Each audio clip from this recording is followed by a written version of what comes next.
الشيطان الرجيم. بسم الله الرحمن الرحيم.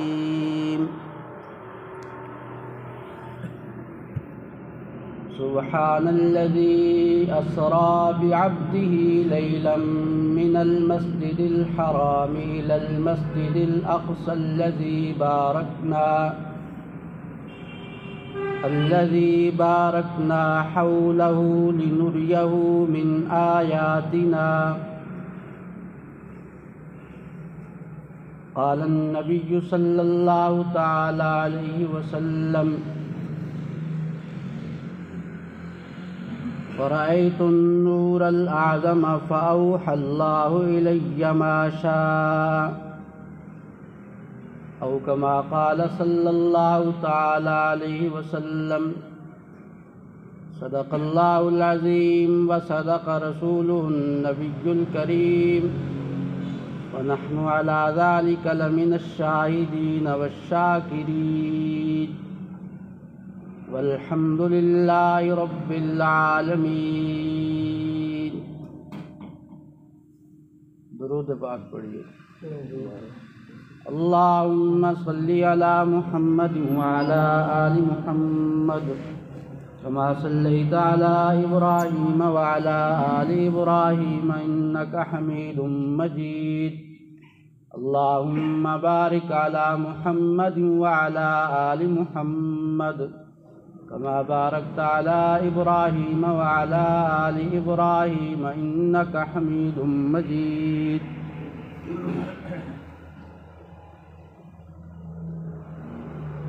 نبی کریم صلی اللہ تعالی علیہ وسلم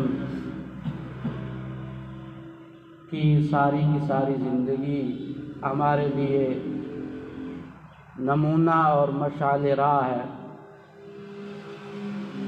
اور آپ کی زندگی کا ہر لمحہ اور ہر واقعہ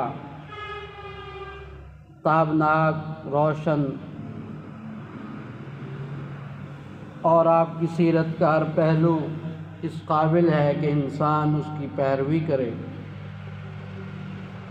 قرآن مقدس میں اللہ تبارک و تعالی نے یہ ارشاد فرمایا ہے: لَقَدْ كَانَ لَكُمْ فِي رَسُولِ اللَّهِ أُسْوَةٌ حَسَنَةٌ، کہ رسول اللہ صلی اللہ تعالی علیہ وسلم کی حیات مبارکہ میں، زندگی میں تمہارے لیے بہترین اسوہ، نمونہ اور آئیڈیل ہے.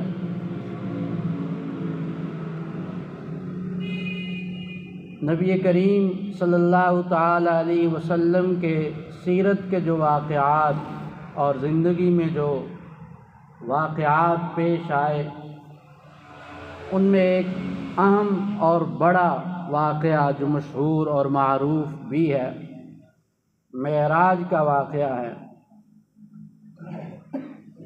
نبی کریم صلی اللہ تعالی علیہ وسلم نے جب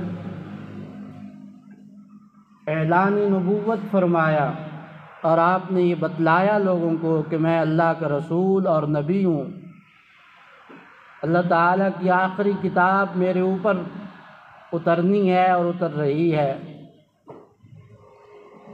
اور میں اللہ تعالیٰ کی طرف بلانے کے لیے اور توحید کی دعوت دینے کے لیے آیا ہوں. تو رحمت عالم صلی اللہ تعالی علیہ وسلم کو طرح طرح کی تکلیفیں دی گئیں، اذیتیں دی گئیں، آپ کو پریشان کیا گیا، آپ کو ستایا گیا.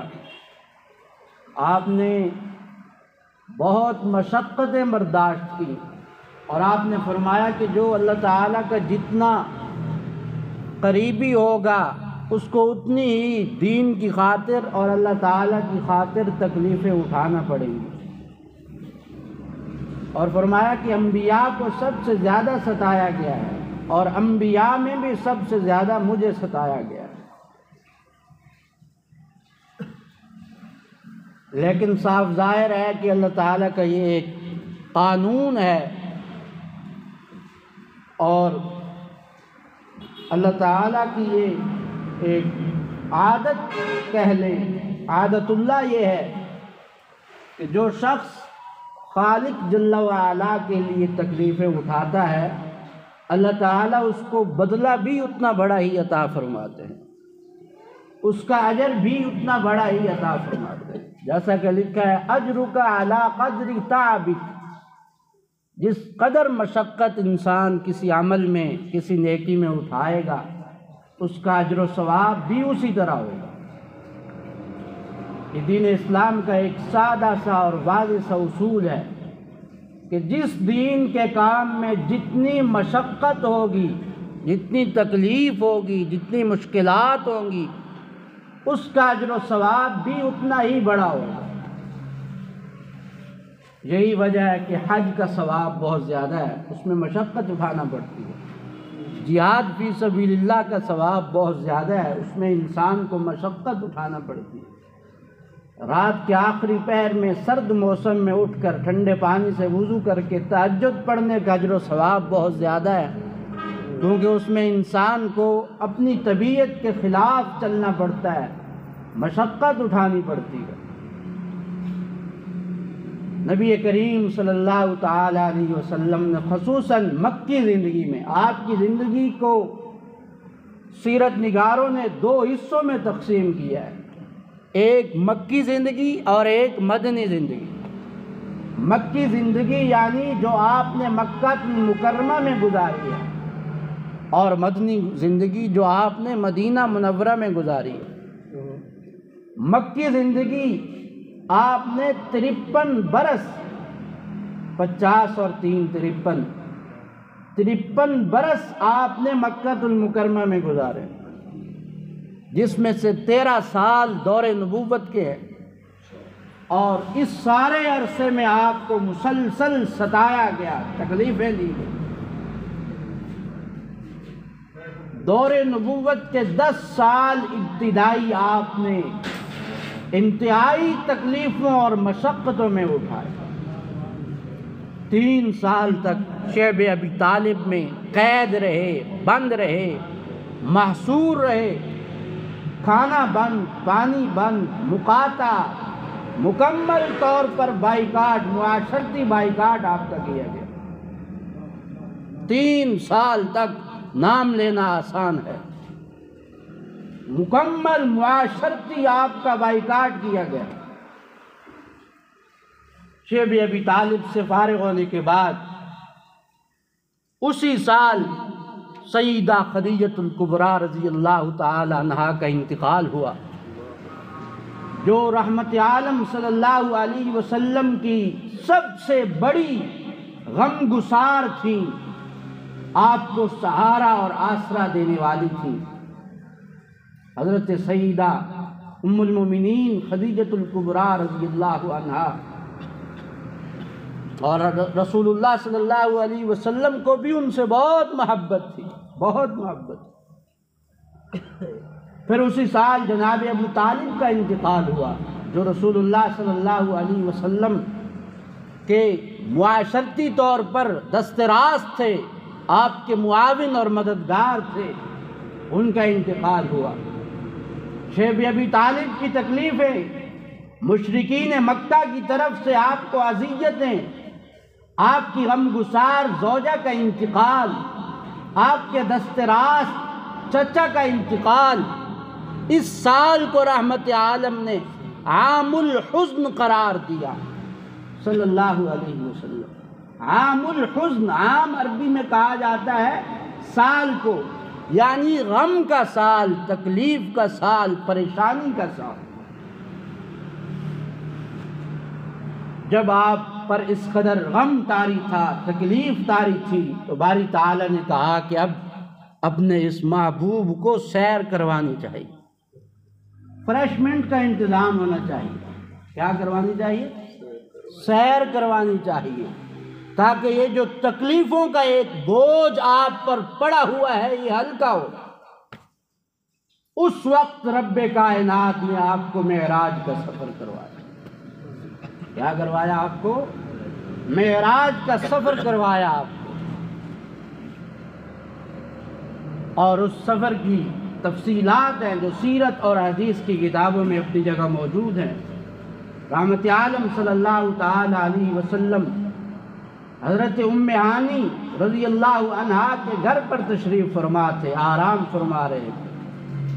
چھت پھٹی، چھت سے اللہ کے دو مقرب فرشتے سیدنا جبرائیل اور سیدنا میکائیل علیہم السلام، یہ دو فرشتے چھت میں سے برآمد ہوئے، آپ کو اٹھا کر حرم مکی میں لے کر آئے، بیت اللہ میں لے کر آئے، وہاں آپ تشریف لائے اور حتیم میں آ کر آپ لیٹ گئے۔ حتیم وہ ٹکڑا ہے جو بیت اللہ سے الگ ہے، اب تک اس وقت انتظام نہیں تھا تعمیر کا، تو اس ایک حصے کو الگ رکھا گیا اور آج تک الگ ہی رکھا گیا کہ کہیں اس کا فائدہ یہ ہوتا ہے کہ جو لوگ بیت اللہ شریف کے اندر نہیں جا سکتے وہ وہاں حتیم میں چلے جاتے ہیں اور ان کو بیت اللہ شریف کے اندر جانے والا وہ سعادت جو ہے وہ مل جاتی ہے۔ دو مقرب فرشتے اللہ تعالیٰ نے بھیجے۔ اللہ تعالیٰ کے فرشتے لا تعداد ہے، لا تعد ولا تحصا، ان کا احصاء اور شمار ممکن نہیں۔ ان میں 4 بڑے فرشتے ہیں جو رسول فرشتے ہیں۔ کیا ہیں یہ؟ رسول فرشتے ہیں۔ جس طرح انسانوں میں رسول ہوتے ہیں، اللہ تعالیٰ کے فرشتوں میں بھی رسول ہوتے ہیں۔ یہ 4 رسول فرشتے ہیں، سیدنا حضرت جبرائیل، سیدنا حضرت میکائیل، سیدنا حضرت اسرافیل، سیدنا حضرت عزرائیل علیہ السلام، اور یہ واجب الاحترام فرشتے ہیں۔ ان کا نام ادب اور احترام سے لینا ضروری ہے، ان کے نام کے ساتھ علیہ السلام کہنا چاہیے۔ بعض لوگ بڑی بے ادبی سے حضرت عزرائیل علیہ السلام کا نام لے دیتے ہیں، بہت بے ادبی سے۔ موت کی بات ہوگی تو حضرت عزرائیل علیہ السلام کا نام بہت بے ادبی سے لے دیں، حالانکہ وہ اللہ تعالیٰ کے مقرب فرشتے ہیں، جس کے بارے میں عقائد کی کتابوں میں یہ لکھا ہے کہ جو رسول فرشتے ہیں ان کا رتبہ عام انسانوں سے افضل ہے۔ جو رسول فرشتے ہیں ان کا رتبہ عام انسانوں سے، رسولوں اور نبیوں سے تو وہ افضل نہیں ہے۔ اللہ کے نبی اور رسول جو دنیا میں آئے ان سے افضل نہیں ہے، لیکن عام انسانوں سے افضل ہیں جو رسول فرشتے۔ عقائد کی کتابوں میں شرح العقائد عالم کورس کے 6 سال میں کتاب پڑھائی جاتی ہے، اس میں سب سے آخری مسئلہ یہی ہے، آخری مسئلہ اور عقیدہ اس میں یہی ہے۔ بہرحال یہ ایک مشکل بحث ہے جس میں پڑھنے کی ہمیں اس وقت ضرورت نہیں ہے۔ حتیم میں آپ لیٹے، جناب جبرائیل اور میکائیل علیہ السلام نے رحمت عالم صلی اللہ علیہ وسلم کا سینہ مبارک چاک کیا، ہارٹ آپریشن کیا آپ کا، ہارٹ آپریشن۔ یہ وہ وقت تھا جب ٹیکنالوجی، سائنس، میڈیکل سائنس اور ترقی کا کوئی دور دور تک اس ظاہری ترقی کا نام و نشان نہیں۔ آپ کا سینہ مبارک، ہارٹ آپریشن ہو رہا ہے، آپ کا دل مبارک نکالا گیا۔ یہ میڈیکل کے حضرات جانتے ہیں کہ دل سینے کے درمیان میں ہوتا ہے، اس کا جھکاؤ بائیں جانب ہوتا ہے، الٹے ہاتھ پر اس کا جھکاؤ ہوتا ہے، دل یہاں نہیں ہوتا۔ لوگ بات سمجھتے ہیں کہ دل یہاں ہوتا ہے، یہاں جھکاؤ ہوتا ہے اس کا، اصل دل یہاں ہوتا ہے۔ اسی وجہ سے ہارٹ اٹیک کے جو مریض ہوتے ہیں ان کو تکلیف کہاں سے شروع ہوتی ہے؟ یہاں سے شروع ہوتی ہے اور پھر ایسے چلتی ہوئی کندھے کی طرف آتی ہے۔ بہرحال آپ کا دل مبارک، قلب اطہر، جو اطہر تھا، مطہر تھا، پاکیزہ تھا، معطر تھا، منور تھا، نبوت کا دل تھا، وہ عام دل نہیں تھا۔ اس کو نکالا، نکال کر اس کو آب زمزم سے دھویا۔ کس چیز سے دھویا؟ نور علی نور، جس کو کہا جاتا ہے نا سونے پر سہاگا، وہ تو پہلے ہی صاف تھا، اس کو پھر آب زمزم سے دھویا۔ اور اس مقام پر علماء نے یہ بات لکھی ہے کہ معلوم ہوا کائنات کا سب سے افضل پانی زمزم ہے، حتیٰ کہ علامہ ظفر احمد عثمانی محدث العصر جن کی 21 جلدوں میں کتاب ہے عربی میں اعلاء السنن، انہوں نے لکھا کہ حتیٰ کہ جام کوثر سے بھی زمزم کا پانی افضل، اس سے جام کوثر سے بھی۔ ہم سب کو تمنا ہے یا نہیں؟ جام کوثر کے بارے میں حدیث پاک میں آتا ہے جو آب کوثر کا پانی پی لے گا لا یظمأ بعدہ ابدا، پھر اسے کبھی پیاس نہیں لگے گی، پھر اسے کبھی پیاس نہیں لگے گی۔ محدثین لکھ رہے ہیں، علماء لکھ رہے ہیں زمزم کا پانی آب کوثر سے افضل اور اعلیٰ ہے۔ کیوں؟ اگر آب کوثر کا پانی افضل اور اعلیٰ ہوتا تو رسول اللہ صلی اللہ علیہ وسلم کے قلب اطہر کو دھونے کے لیے جبرائیل امین آب کوثر لاتے، زمزم سے نہ دھوتے، لیکن دھویا کس سے؟ زمزم سے۔ معلوم ہوا زمزم افضل۔ اور زمزم کی یہ خصوصیت ہے کہ ہر ایمان والے کے پیٹ میں پہنچتا ہے۔ زمزم ہر ایمان والے کے، بولو روٹی کو نہیں کھاتے کہ مسئلہ ہے، ہر ایمان والے کے پیٹ میں پہنچتا ہے۔ جس نے حج کیا ہے وہ بھی پیتا ہے، جس نے حج نہیں کیا، آپ سب نے حج کیا، بہت سارے لوگوں نے نہیں پیا، لیکن آپ میں کوئی ایک بندہ ایسا ہے جس نے زمزم نہ پیا ہو؟ ایک بھی ایسا نہیں ہے جس نے زمزم کا پانی نہ پیا ہو۔ یہ زمزم کی خصوصیت اللہ تعالیٰ نے رکھی ہے، ہر صاحب ایمان کے پیٹ پہ پہنچتا ہے۔ آپ کا قلب اطہر دھویا گیا، براق کی سواری لائی گئی۔ صحیح بخاری کی روایت ہے، براق کی سواری ایسی سواری تھی جس کا پہلا قدم اتنا لمبا تھا جہاں تک انسان کی نگاہ جاتی، وہاں اس کا پہلا قدم پڑتا تھا۔ رسول اللہ صلی اللہ علیہ وسلم بیٹھے، پیچھے جبرائیل امین ہیں، سید الملائکہ، فرشتوں کے سردار، مسجد اقصیٰ کی طرف، فلسطین کی طرف سفر شروع ہوا۔ راستے میں مختلف مقامات، ایک مقام آیا، ایک بوڑھی عورت آپ کو بلا رہی ہے۔ جبرائیل امین نے کہا چلتے رہیے، اس کی بات نہ سنیے۔ پوچھا گیا یہ کون ہے؟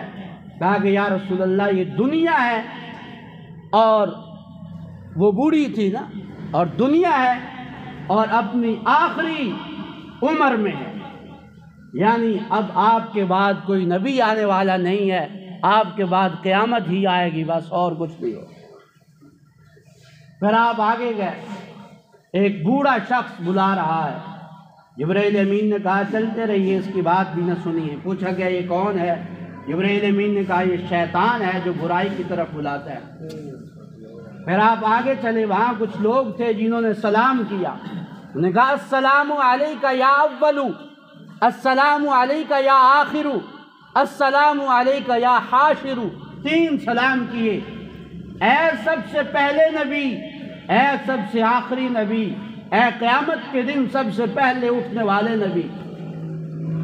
پوچھا گیا یہ کون ہے؟ بتایا گیا یہ جناب ابراہیم علیہ السلام کے ماننے والے لوگ ہیں، ملت ابراہیمی پر ہیں۔ پھر اسی سفر کے دوران رحمت عالم صلی اللہ علیہ وسلم کو مختلف حالات دکھائے گئے، جنت اور جہنم، مختلف حالات جو دل پر ہاتھ رکھ کر سننے کے لائق۔ اسی سفر کے دوران آپ کو دکھایا گیا کچھ لوگ ہیں جو گلا سڑا گندا گوشت کھا رہے ہیں۔ پوچھا جبرائیل امین یہ کون ہے؟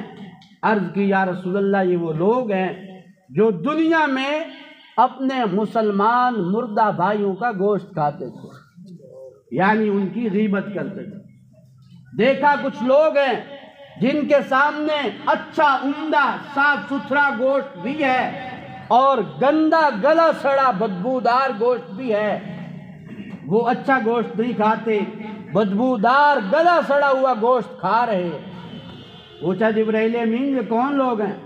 عرض کی یا رسول اللہ یہ آپ کی امت کے وہ لوگ ہیں جو حلال کو چھوڑ کر حرام کی طرف بھاگتے ہیں، وہ مرد ہیں جو پاکیزہ بیویوں کو چھوڑ کر حرام اجنبی عورتوں سے تعلقات قائم کرتے ہیں، وہ عورتیں ہیں جو اپنے حلال شوہر کو چھوڑ کر اجنبی نامحرم مردوں سے تعلقات قائم کرتی ہیں۔ آپ نے دیکھا کچھ لوگ ہیں جن کے سر پتھروں کے ساتھ کچلے جا رہے ہیں، پتھروں کے ساتھ کچلے جا رہے ہیں۔ سر کچلا جاتا ہے پھر ٹھیک ہو جاتا ہے، پھر کچلا جاتا ہے پھر ٹھیک ہو جاتا ہے، پھر کچلا جاتا ہے پھر ٹھیک ہو جاتا ہے، یہ سلسلہ جاری ہے۔ پوچھا جبرائیل امین یہ کون ہیں؟ بتایا یا رسول اللہ یہ وہ لوگ ہیں جو نماز میں سستی کرتے تھے۔ کیا کرتے تھے؟ نماز میں سستی کرتے تھے۔ پھر آپ نے دیکھا کچھ لوگ ہیں جن کے ہونٹ اور زبانیں آگ اور لوہے کی کینچیوں سے کاٹی جا رہی۔ پوچھا جبرائیل امین یہ کون لوگ ہیں؟ عرض کی یا رسول اللہ یہ آپ کی امت کے وہ خطیب اور وہ عالم ہیں جو تقریریں تو کرتے تھے عمل نہیں کرتے تھے، جو تقریریں تو کرتے تھے لیکن عمل نہیں کرتے تھے۔ مختلف لوگوں کے حالات دکھائے، آپ کو دکھایا گیا کہ کچھ قوم ہے جو ایک ہی دن میں فصل بیجتی ہے اسی دن فصل تیار ہو جاتی ہے۔ ابھی ایسا ہوا ہے آپ نے فصل بیجی ہو شام کو فصل تیار ہو؟ کبھی بھی نہیں ہوتا ایسا۔ پوچھا جبرائیل امین یہ کون ہے؟ عرض کی یا رسول اللہ یہ وہ لوگ ہیں جو اللہ کے راستے میں جہاد کرتے تھے، ان کی ایک نیکی 700 نیکیوں کے برابر ہے۔ ایک نیکی کتنی نیکیوں کے برابر ہے؟ 700 نیکیوں کے برابر ہے۔ اسی دوران آپ کا صحیح مسلم کی روایت ہے آپ کا گزر حضرت موسیٰ علیہ السلام کی قبر پر سے بھی ہوا۔ آپ نے فرمایا مررت علی قبر موسیٰ وہو یصلی فی قبرہ، میرا گزر حضرت موسیٰ کی قبر سے ہوا، وہ اپنی قبر میں نماز پڑھ رہے تھے۔ حضرت موسیٰ علیہ السلام کی قبر سے ہوا۔ پھر آپ مسجد اقصیٰ میں پہنچے، جبرائیل امین نے ایک پتھر میں سوراخ کر کے انگلی سے براق کو باندھ دیا۔ مسجد اقصیٰ میں آپ نے تمام انبیاء کرام علیہ السلام موجود تھے، تمام انبیاء کرام۔ انتظار ہو رہا ہے مصلی پر کون آئے نماز پڑھانے کے لیے۔ جناب جبرائیل امین علیہ السلام نے آپ کا ہاتھ مبارک پکڑ کر مصلی پر کھڑا کیا۔ آدم علیہ السلام سے لے کر حضرت عیسیٰ علیہ نبینا علیہ السلام تک تمام تر انبیاء کے امام آپ بنے، جس کو کہا گیا امام الانبیاء، مانون بھی، صورتاً بھی، ظاہراً بھی، باطناً بھی۔ درود پاک پڑھی۔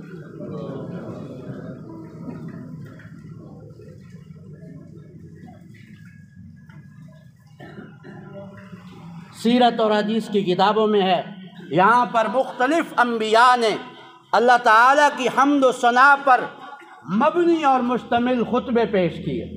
ہر نبی نے اللہ تعالیٰ کی اپنے طریقے سے حمد و ثنا بیان کی۔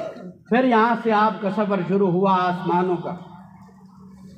سیرت کی کتابوں میں ہے کہ یہ جو سفر ہوا مسجد اقصیٰ سے آسمانوں کی طرف، اس کی سواری کیا تھی؟ بعض روایات میں ہے وہی براق تھی، بعض روایات میں ایک خاص قسم کا تخت لایا گیا جس پر رحمت عالم صلی اللہ علیہ وسلم نے بیٹھ کر آسمانوں کا سفر کیا۔ اسی کو قرآن نے کہا سبحان الذی اسریٰ بعبدہ لیلا من المسجد الحرام الی المسجد الاقصیٰ۔ سفر کا یہ جو حصہ ہے مسجد حرام سے مسجد اقصیٰ تک، اس کا ذکر خود قرآن نے کیا۔ اور یہاں پر بڑا عجیب ایک نکتہ ہے جو میں آگے چل کر انشاءاللہ عرض کرتا ہوں۔ اس سفر کے دوران پھر آپ پہلے آسمان پر پہنچے، پہلے آسمان کا دروازہ بجایا۔ یہ صحیح بخاری کی روایت ہے، مکمل مفصل واقعہ اس میں یہ موجود ہے۔ داروغہ اور دربان جو تھا آسمان کا، اس نے کہا کون آیا ہے؟ کہا جبرائیل امین ہوں، میرے ساتھ محمد عربی ہیں صلی اللہ علیہ وسلم۔ فرشتے دربان نے کہا انہیں بلایا گیا ہے؟ جی ہاں بلایا گیا ہے۔ کہا تشریف لائیے، مرحبا مرحبا، تشریف لائیے۔ دروازہ کھلا، پہلے آسمان پر حضرت ابراہیم علیہ السلام سے ملاقات۔ کس سے ملاقات ہوئی؟ حضرت ابراہیم علیہ السلام سے۔ حضرت ابراہیم نے کہا مرحبا بالابن الصالح والاخ والنبی الصالح، حضرت ابراہیم سے ہوئی یا حضرت آدم سے ہوئی؟ ان دونوں میں سے ایک سے ہوئی۔ اس وقت مکمل کنفرم یاد نہیں ہے، ان دو حضرات میں سے ایک سے ہوئی، یا حضرت ابراہیم سے یا حضرت آدم سے۔ کہا مرحبا بالابن الصالح والنبی الصالح، ہمارے بیٹے، نیک بیٹے اور نیک نبی تشریف لائیے، مرحبا۔ خالق جل وعلا اپنے پیغمبر کا استقبال کر رہے ہیں۔ کیا کر رہے ہیں؟ استقبال کر رہے ہیں۔ دوسرے آسمان پر پہنچے، جناب حضرت عیسیٰ علیہ السلام سے ملاقات ہوئی۔ کس سے؟